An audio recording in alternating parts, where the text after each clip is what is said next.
Tony, thank you so much for spending some time with us. Man, you are not a stranger to the people from our campus because you have invested heavily into different groups, whether it be at our leadership conferences or moms of teenagers that you're trying to encourage with technology habits for their kids. But give us kind of like a quick glimpse of who you are, what you do here. What would you say you do here? Sure. So my name's Tony Bianco. I have been at Houston's First at the Loop campus for just over 10 years now. Yeah. Congratulations, by the way. Thank you. Yeah, it's been fun. For 8 of those years, I was primarily only a middle school kind of mind in the minister role there. And then for the last 2 years, I've been the student minister as well as middle school student minister. And so I do a lot of things for students, parents, volunteers, and my staff. And so, How old were you when you started? I was 26. You were 26. And did you have kids, or were you? My oldest was my only at the time, and he was 6 weeks old. 6 weeks old. You started a new job and a new parenting role essentially at the same time. In a new city, yeah. In a new city. Because you moved here from? I was at Fort Worth at Southwestern Seminary. But you grew up in? Grew up in Illinois. Illinois, that's right. Okay. Yeah. So I love to have some Midwestern influence down here because, of course, a guy like me comes down from Ohio and I say all kinds of things. I said a lot of nonsense about Bluebell ice cream not being the best. And I've changed my mind. I mean, I got to be honest. I love some Bluebell. You got to do that tour this summer. Yeah, with the fam. I'm down. Dollar Scoops at the factory. I'm learning this right now for the first time, it's and I'm completely distracted Worth for all the best reasons. Okay. Just saying. So I still don't do country music. I don't do cowboy boots. I don't do George Strait, which bothers a lot of people. Interesting.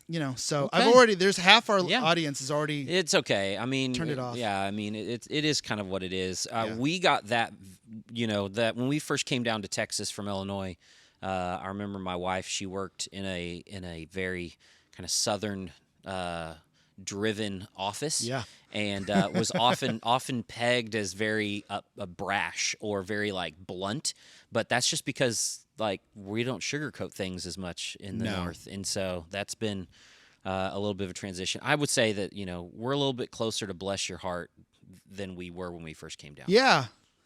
I mean, that takes over. I do like, man, as someone who has done as much ministry in the North as I have the South, that is absolutely the major difference. Maybe 2 major differences. In the South, everyone is a member of a church somewhere. They just don't necessarily go. True. And in the North, I would say they tell it to you how it is. And if the South, there's some sugarcoating. There's definitely some bless your heart. Yeah. And so anyway, it's very different. Yeah.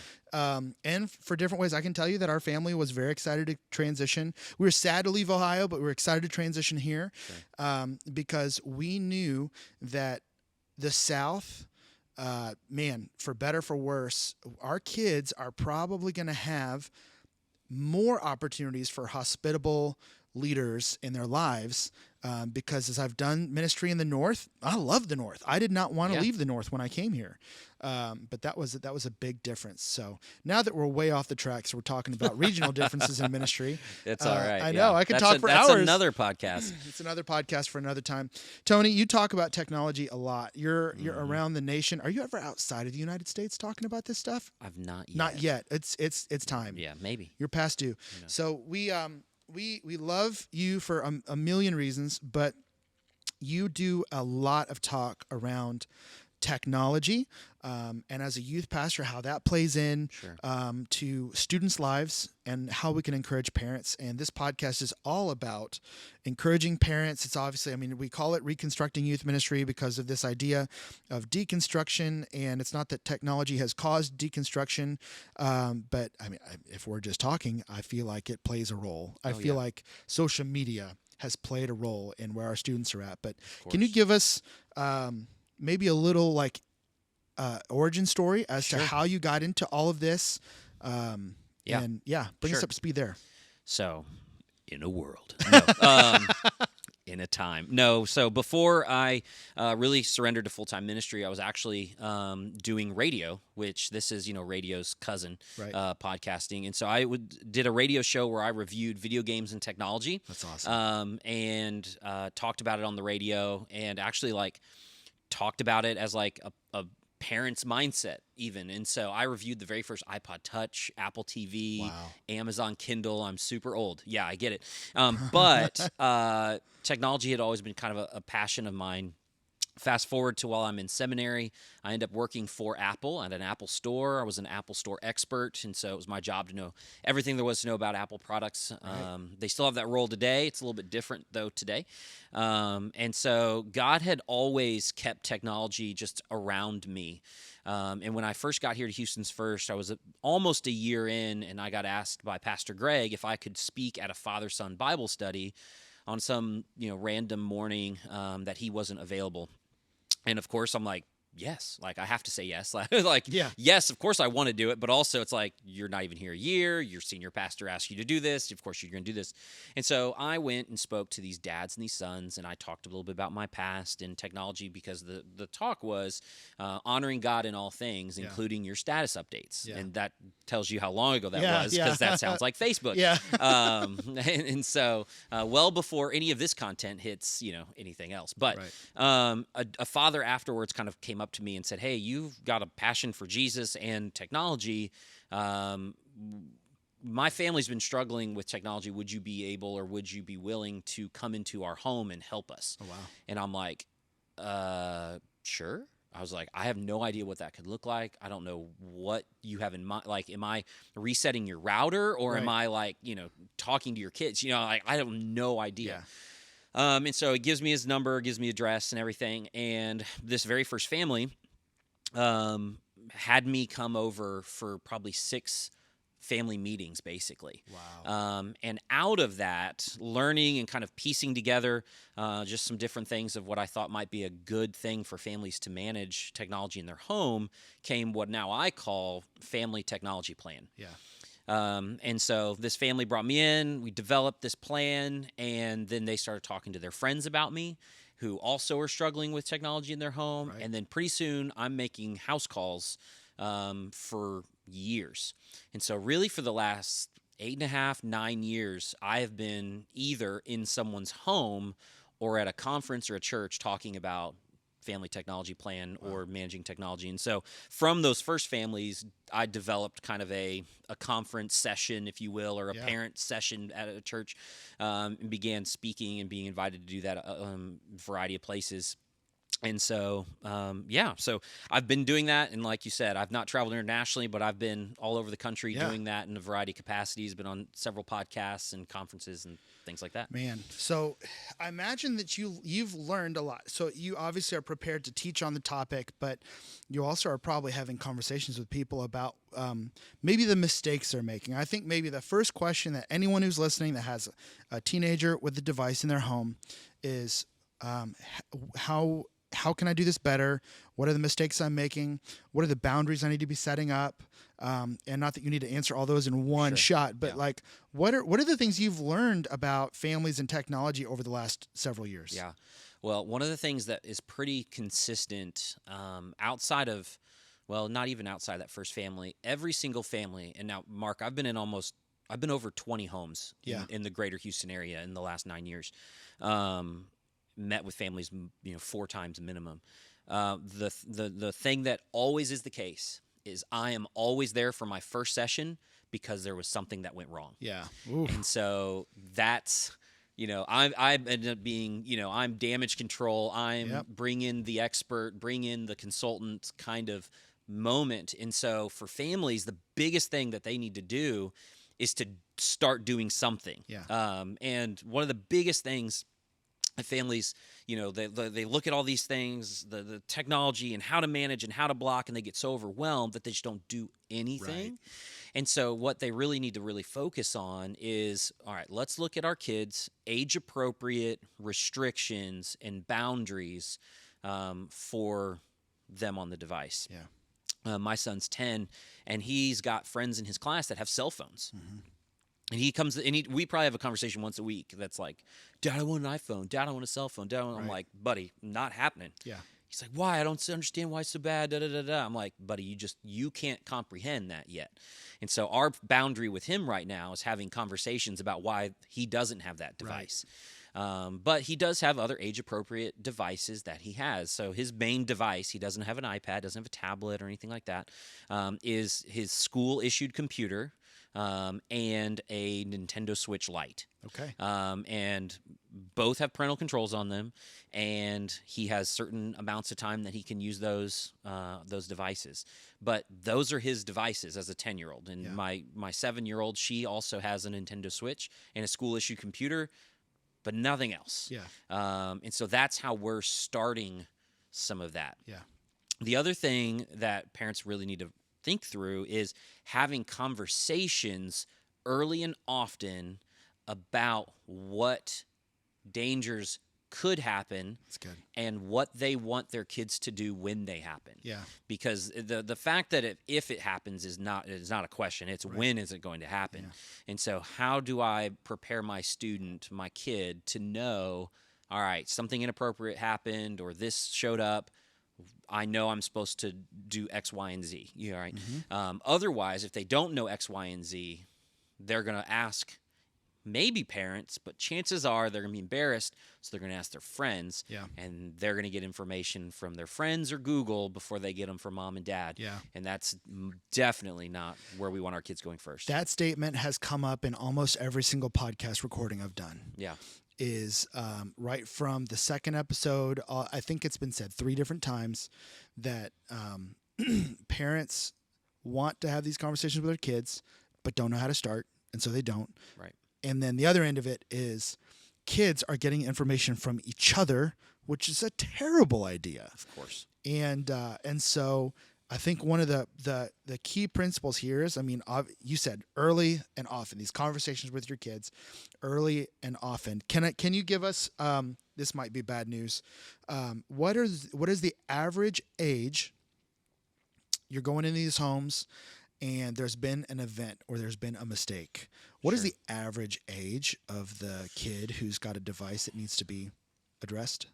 Issues, I would say, I'll give you a range because I've been in homes where there have been like college kids who are in college but living at home, and mom and dad want to have a grip and things like that. And so I would say a range is probably anywhere from 12 to 14. Okay, is really where a lot of those issues have happened. Yeah. Now again, that's within the last 9 years. Yeah. And 9 years ago, year one, a second grader having a tablet was a little taboo, or maybe more so a cell phone. And so as we've gotten closer to today's date, tablets and technology has dropped younger.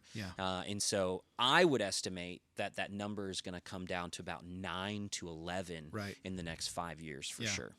Okay, so let me ask you this. You're talking about the first thing that goes to my mind is we need to make sure they don't access porn. Okay. And that is the number one reason parents go to the seminars that I go to. What are some of the other things that are as applicable, but maybe not as top of mind? So this is one of the things. Okay, so the lights just went out, and because so we're gonna... there's a motion sensor in this room, so we're gonna try to turn them back on. That's right. I'll get up and do a dance. We should leave this in the podcast for sure. There it is. Lights are back on. Lights are back on. You can see us. So one of the big things that I talk to parents when I initially start talking about is I have 3 big reasons why. 3 reasons why balancing and managing technology in your home is important. And the third one, the very last one I talk about, is protection from inappropriate content and people. Yeah. But that is, like I said, the number one reason why parents are like, I have to get a grip on this because of pornography or because of this. However, what I then flip it on its head, and really what it is it's a progression. Mm-hmm. So the 3 reasons is, 1 is to prevent screen addiction. Yeah, that's good. 2 is a disconnect in face-to-face relationships. Yeah. And then 3, is protection from inappropriate content and people. Yeah.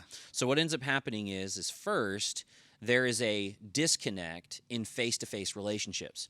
Student gets a device, loves the device. I've never met a kid who's gotten their very first tablet or cell phone and is like, I'm going to go look at pornography. That is the number one thing I want to do right now. It's the first thing I want to do right now. No, they want to get social media. They want to get, the photo filters. They want to get that game that their friends are all playing. They want to watch YouTube videos whenever they want.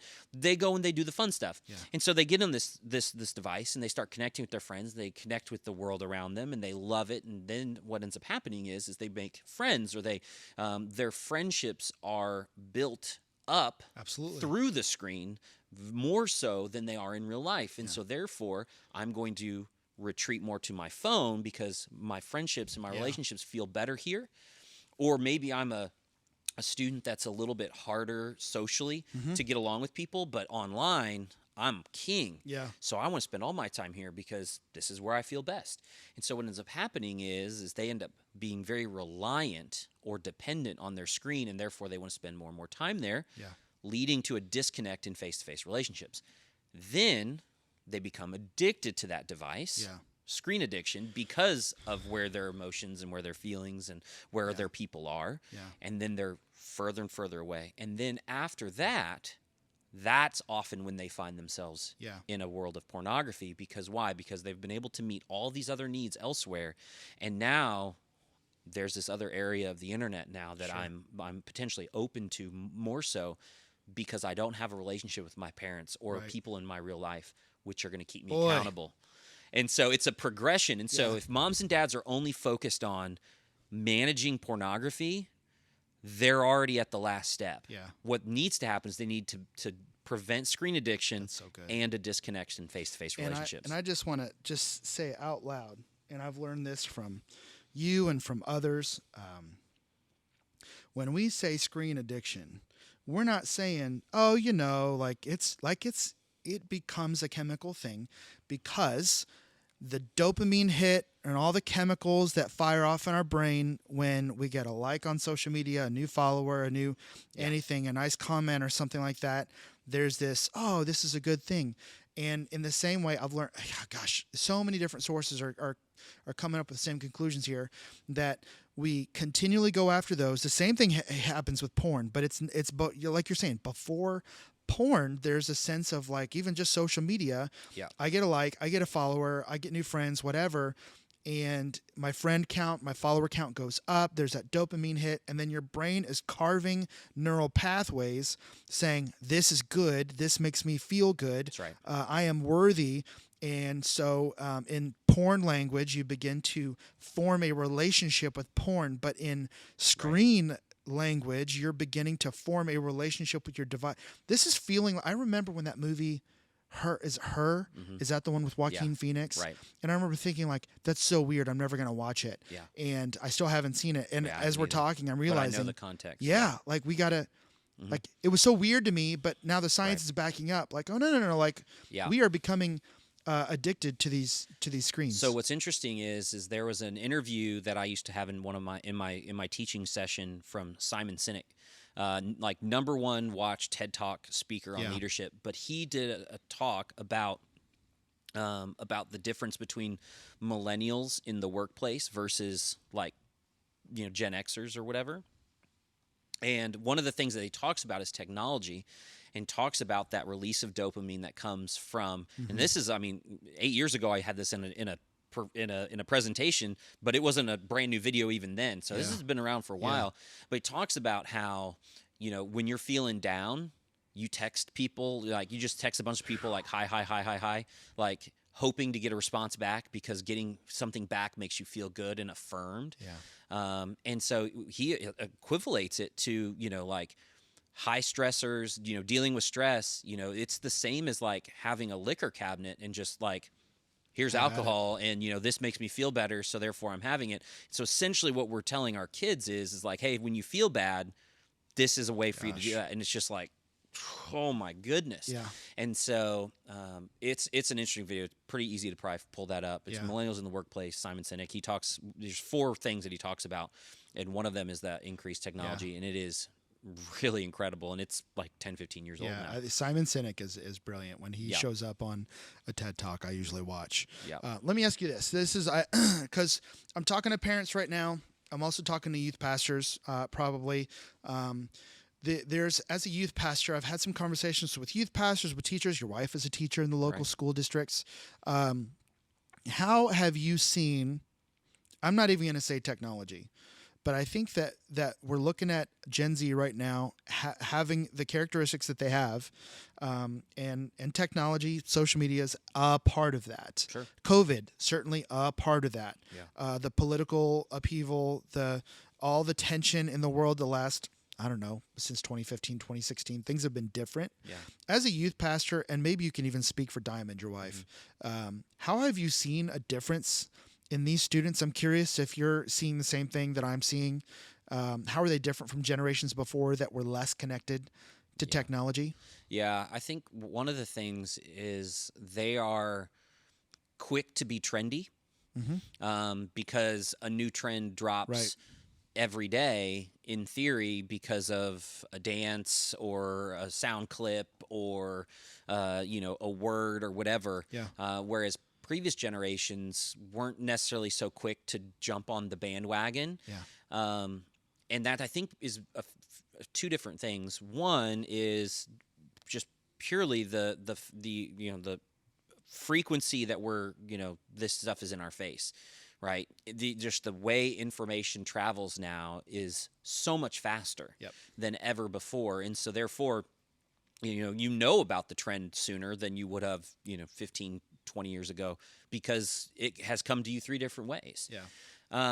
And the second thing is before, when you and I were growing up, or even 30 years ago, when we were in our early teen years, jumping on a trend would have been a pretty scary, probably like, I don't know about this, Right. because I don't want other people to think different of me. It becomes part of your identity, not like a passing fad. And so for us, it was almost like social risking, like you're risking some social stuff to do that.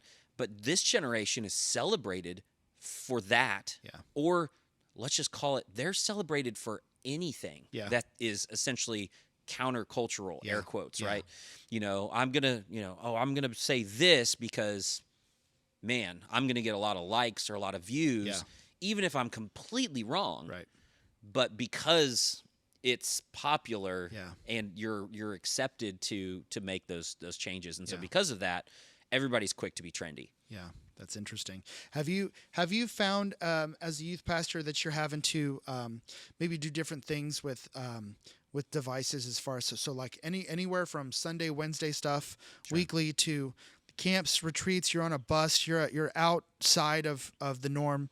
Are you having to be more specific about device time? Don't bring devices. Are you finding that that's harder, I guess, even like, because they're kind of I'm finding that they're sneaking them. Oh yeah. And maybe it's that screen addiction, who knows? But yeah, and it's probably more just a higher dependency than true full-on addiction. But for us on Sundays, for small groups, we have students do a phone stack in their groups, and they set them on a table. Leaders do the same. And so we have to, and it's unfortunate, because there's some groups that they are really quick to just, like, students will naturally do it because they know they're going to be asked to do it. Others have been a little less frequent with that. And so it's a continual reminder. When we're teaching from stage, we often have to, make an announcement early or at the beginning of worship, before even speaking, that, like, hey, we're going to put our phones down, turn it over, put it under your seat. This isn't your note-taking device. We encourage physical Bibles as much as possible, because we know notifications and distractions of phones. And so that's been a little bit different on, different, like, in-town trips versus mission trips and things like that. We do a lot of different things with our leaders and training our leaders to engage with students even on a bus ride, because what will naturally happen is a student will just check out into their phone until they get to that thing, and then maybe they'll participate in that thing, or they'll just be at that thing with their Right. phone in their hand. Right. And so we really teach our leaders and talk to our leaders about engaging students and not being on their phones themselves. Because I don't know about you, but when I was younger, if I saw anybody doing anything that I looked up to, and they was right or wrong, I would use them as a justification example. Absolutely. And be like, well, if they're doing it, then it must be okay if I do it. And so if I've got a leader who's sitting on a bus that's just playing on their phone, then there's no accountability for us to tell the kid, hey, you can't do this. You know, you shouldn't be doing this. And it's not because we hate their phone or we hate, what they're doing on their phone. It's because you chose to be here in person, which post-COVID is a huge deal. Absolutely. It's one of the things I'm not taking for granted as much as I used to. And so you chose to be here in person. Let's hang out with the people who also chose to be here in person. And you can talk to those that decided not to come here later, you know? So I think that's so much like part of our job is developing them, and it's not just spiritually. Like I find myself redirecting behavior because I feel like it's helpful on some level. So hey, let's not talk during the message. You literally break from your message, and no one likes to do that. You don't listen to, a famous pastor podcast where they're like, hey, stop talking, but you do have to do that a little bit in youth ministry. And so some of it is, hey, let's put our phones away. I know that, you're allowed, but let's, we're at dinner. Let's chat, all that kind of stuff. So I had two more questions. One, if a family's listening to this right now and they're finding themselves like, "Whoo, boy, we've got some work to do," what are some first steps? My second question is, how could they contact you? Sure. I don't want to throw too much at you at once, but yeah. if maybe they aren't contacting you today, but they got devices in their home. Is there a place they can go learn? Is it for some people, it's like, man, I don't know. We just threw a device at our kid, and we've had that event happen.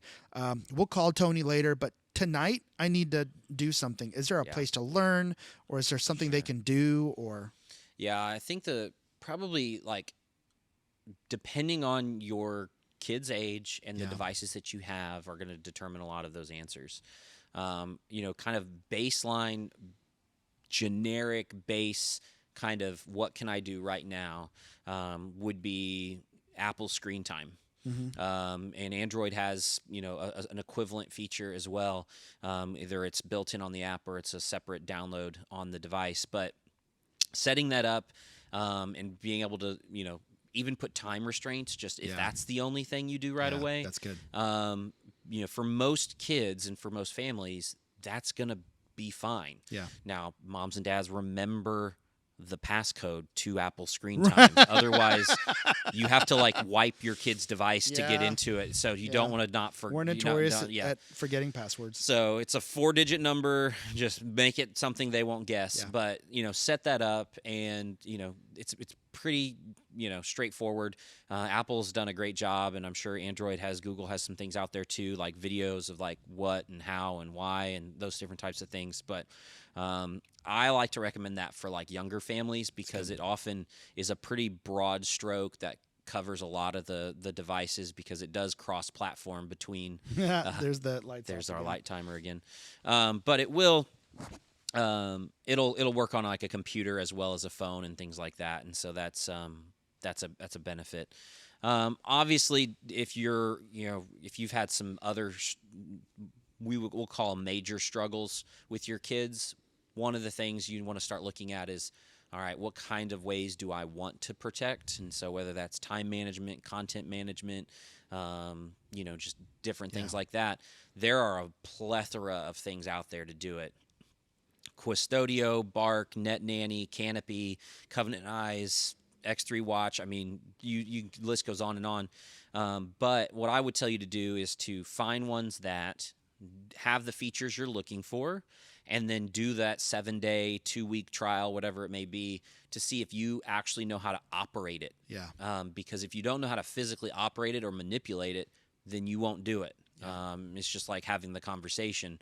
You want to have the conversation, but you don't know how to do it, so you don't do it. Well, if you know you need to have something to protect your kids, but you don't know how to use it, then you just won't use it. Yeah. And so find the one that you tangibly can use. So that may have been the most helpful thing. And I'm going to put those in the show notes, links to them. Can you name them one more time? Sure. Qustodio, Bark, NetNanny, Canopy, Covenant Eyes, X3 Watch. Yeah. Those are pretty much the main 6, I would say, and there's new ones kind of popping up every day. Yeah.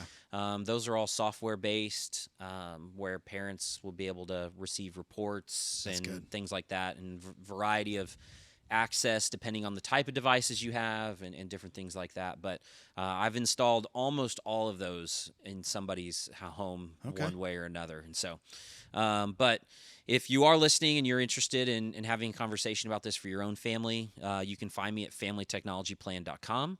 It kind of walks through what family coaching would look like. If you would like me to come for 4 sessions that's family coaching for your family to do some education, as well as walk you through developing a plan for your own family, a personalized plan for your own family, as well as helping you install new things that you have.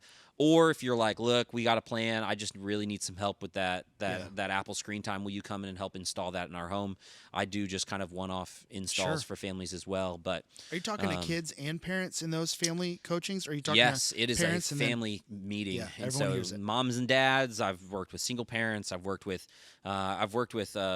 separated parents that are sharing custody, but both of them they're divorced, but both have come to that meeting to hear and be on the same page. Good. And so I've seen a lot of family dynamics in that as well.